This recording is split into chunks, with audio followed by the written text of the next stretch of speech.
জননন্দিত, সবার পরিচিত বসুন্ধরার ওখানে একটা যমুনা ফিউচার পার্ক আছে, যমুনা ফিউচার পার্ক। ওটার যে মালিক করোনার সময় ইন্তেকাল করছেন,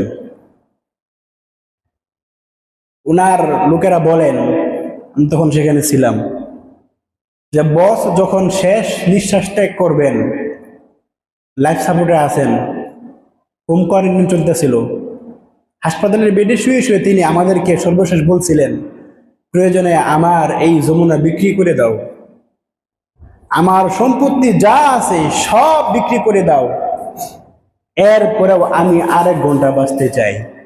কি বলে, আমি কি আরেক ঘন্টা দুনিয়ার আলো আরেক ঘন্টা দেখতে চাই, আর কিছু সময় আমি এখানে থাকতে চাই, আমি এখনই দুনিয়া ছাড়তে চাই।